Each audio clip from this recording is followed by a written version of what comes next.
I don't label myself. That's another thing. I don't say I'm gay. I don't say I'm bi. I don't say I'm straight.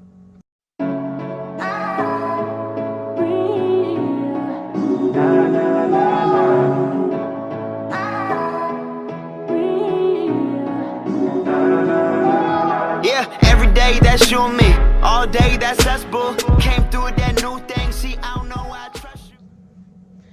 Hey guys, it's one half of you and me, 1, 2, 3, and I am back with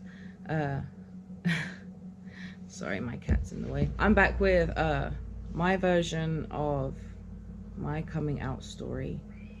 Babe had to go to work, so I'm back filming in this house again. So my story, basically, well, I didn't really have a coming out story because, as you guys know, if you watched the catfish video, you know, I was catfished into believing that Babe was a male. And so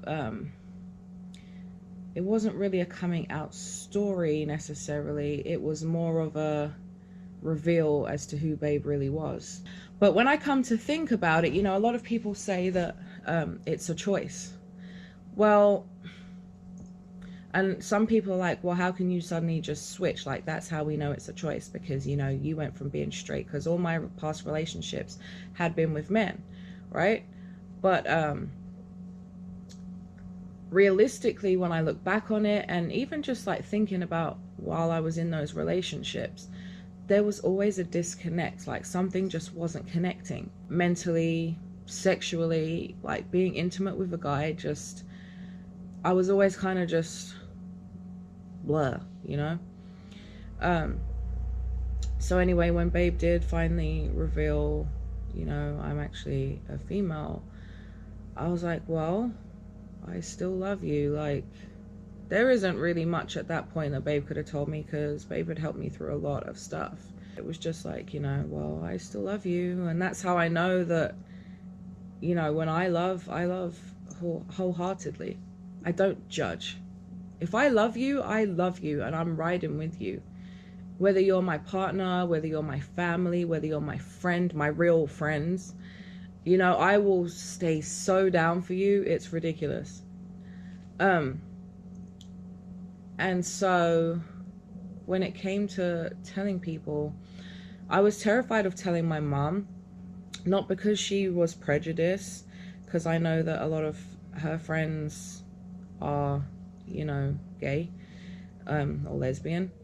And so it wasn't an issue from that point of view. It was an issue more of, well, I'm her daughter. A lot of people, like, they'll accept us, but they won't accept their own kids. Like, you know. And so I was like, oh, you know, it's a different thing. I have to tell her. Well, we went out to a coffee shop, I think, and I was like, Mom, so Luke, because Babe goes by Luke. That's how I met Babe. Babe's name was Lucas. And so it's just kind of stuck. Well, I was like, so Lucas is a female. And she was just like, well, I knew. And I was like, really? How did you know? She's like, well, it's obvious. And it wasn't until that point that I had actually looked, and I was like, oh my gosh, yeah, like, now I can see it. But obviously at the time, you know, like I said, I was blindsided by it, so it wasn't anything I was really focused on. I just loved this person regardless. And so I told her, and she was like, so she said, do you love Luke? I said, yeah. She's like, well, fine, that's all that matters then. I was a bit gutted from being lied to, obviously, but at the same time it was like, well, I still love this person. When it came to telling my best friend, who is still my best friend, I love her to death, she was just like, well, are you happy? Again, she was like, well, I knew, duh.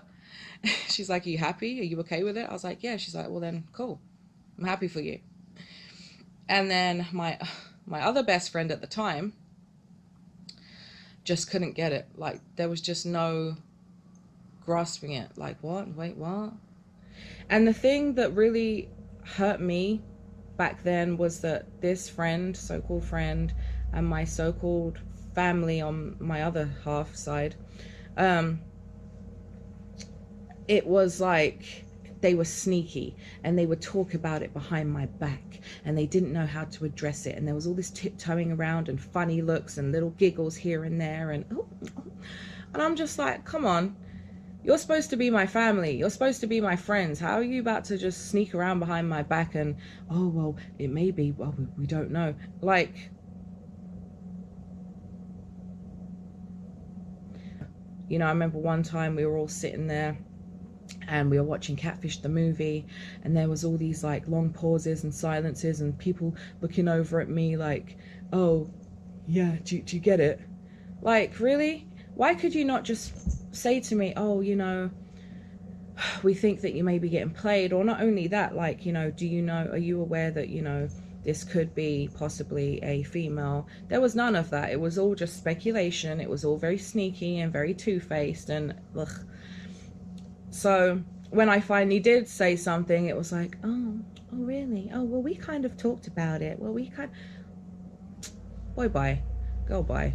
When I told my dad, he was kind of like, cool. He was like, okay, cool. I can't really say anything bad on him about that, because he was just like, well, again, are you happy? You know, there was no, well, you're not my daughter anymore. There was no shunning. I would say that the only person who doesn't get it sorry guys, is one of my uncles. He had a hard time trying to understand the whole, I think it was more the whole name, because he was like, well, how can he be called, how can the name be Lucas and it's a female? Like, it was just confusing. Like, is he transgender? Like, what's going on? I didn't know that you were gay. Like, and it's not, you know, I don't label myself. That's another thing.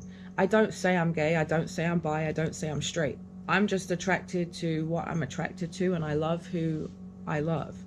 There's no, I don't put a label on it, you know, because that's dividing yourself. That's segregating yourself. And I'm tired of segregation. I'm tired of people thinking that we still live in the 1920s. Like, newsflash, it's 2018 now. There are a lot of mixed race kids nowadays, more so than ever, okay? And all kinds of nationalities, not just black and white. People need to stop just seeing and thinking in black and white. Yes, girls love girls, boys love boys. So what? And don't think for a second that sending your child to some kind of boot camp is going to change who they are, because no, it's not. Don't force your child, your little girl, don't force her to get married just because it's the Christian thing to do. Because guess what? That marriage is going to be a facade. It's going to be fake. It's going to be miserable. The kids are going to feel tension. It's not real. You're putting your child into a depression. I've heard of women in their 60s, you know, having to off themselves because they can't take it anymore, because they've lived 60 years of their life in a lie. This generation coming up,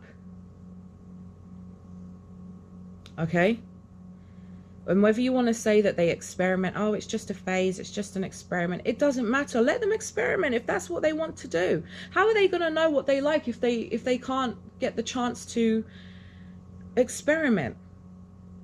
And I'm not saying be scandalous, I'm not saying be, you know, I feel like a lot of people judge the gay community and see us as promiscuous. Well, that's not the case. You know, I've been with Babe for 8 years. Well, more than that now. 2009 we were talking, 2018, well, we've known each other for 9, married 3 next month. You know, I would rather my children be around us than be around some of you messed up couples out there. Y'all want to stand by your pedophile boyfriends or husbands, but yet I'm sinning because I love somebody. The problem is you don't love yourself. You don't love your marriage. You don't love your relationship. You're letting something that was sent here to this earth to control the mass. Yes, I said it. You're letting that rule your head and not your heart. You can't sit here and say, oh, you know, I don't like black people, but I love you. Or I don't condone my child being gay. Oh, but you guys are okay. What's the difference? In fact, you should love your child even more because that's your child. I would respect you more if you turn around and never spoke to us again because of our relationship. But I would respect you more if you loved on your child because of who they are, not because what you want them to be. How dare you? It's disgusting. Some of you people out there disgust me. Okay? You're the ones who, if anything, gonna go to that place that you always say we're gonna go to. Because guess what? I love wholeheartedly, and I proved myself that day when I was told that my partner was a female, and I didn't change, I didn't budge. That is love. You can't suddenly just turn your back on someone because of who they are. That's bitter and vindictive and disgusting. And some of y'all should be really ashamed of yourselves. Like, and it's funny how it's your family who are the ones who seem to have a problem. That's why I've always said your friends are the family that you choose. Because my friends who I had before I came out with, babe, are still here today. Bar that one. The rest of them are still here today. And you know what? My mother left this earth, and it gives me so much pleasure in my heart to know that she left this earth with her approval. She was like, yeah, I don't care who you are, love who you love, as long as it's genuine. Go to America, go be happy, live your life, do what you got to do. And I did. She walked me down the aisle, and it was wonderful.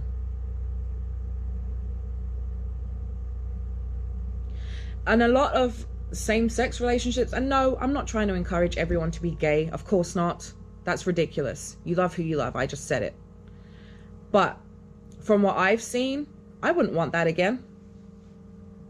Because a lot of them, and I'm not saying it doesn't happen in the gay community either, you know, it does, but more so than not, I'm seeing a lot of control. The men trying to control these women. There's no trust. There's lies.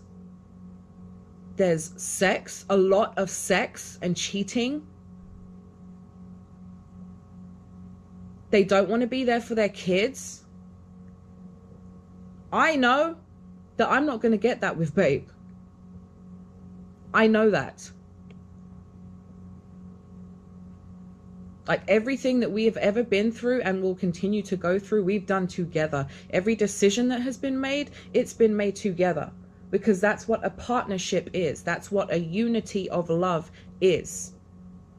And I think the problem is that when people come out as gay, your perverted minds automatically go to the sex of it, the sexual aspect of it. That's where your head goes. It goes in the gutter. Because growing up, you know, your best friends come to your house.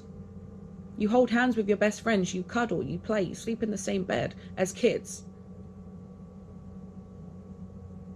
It's not until you think about the sexual side of it that it starts to be a problem. Because you're okay for all that to happen as while they're young. And even as they're older, you know, me and my best friend slept in the bed all the time together. There was no feelings there, obviously, but we slept in the same bed all the time. Why is it a problem suddenly? Because, oh, that best friend might be a little more now. Oh, well, you're going to hell. And I just feel sorry for this generation. Because a lot of them, you know, they'll lock themselves away in their room. They will overeat. They will undereat. They are suicidal. They cry every night. They hide things from you. Like, how does it make you feel knowing that your child is hiding things from you? Would you not prefer your child to just be open and be like, oh yeah, I'm talking to this girl or I'm talking to this boy? Instead of having to sneak behind your back. And then you get mad when you find out because they've been sneaking. Well, guess what? They couldn't tell you in the first place, could they?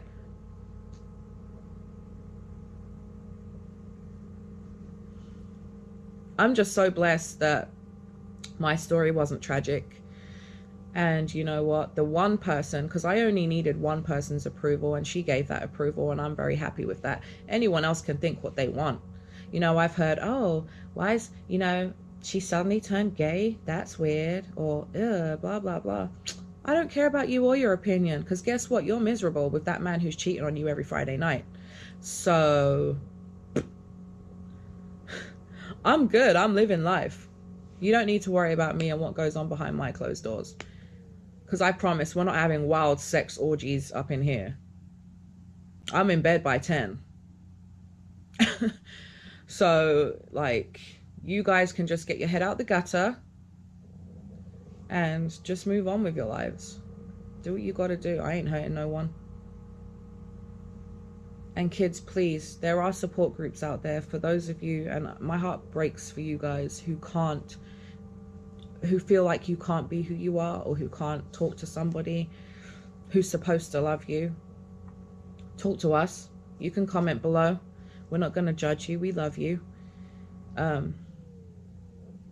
So yeah, that's my story.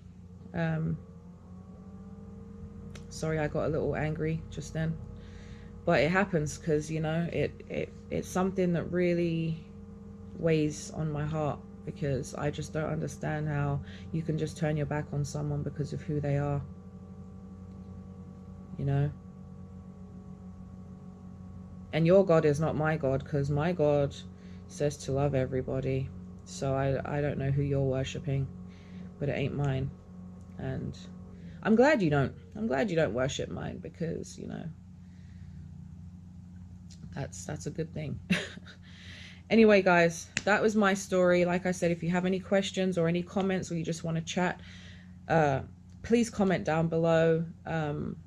You can also find us on IG. It is you_and_me with 3 E's _123. My snap is H20XOXO. Babe snap is Mr.SCC. I just want to give a quick shout out, because I said I would, to Suzzi and Jelly. They are also new YouTubers, LGBTQ, and they have good stuff out there. So I'll leave their link below. Thank you guys, and we will be back with another video on Wednesday. In the meantime, have a very blessed day. It's been one half of you and me, 1, 2, 3, and I'm out.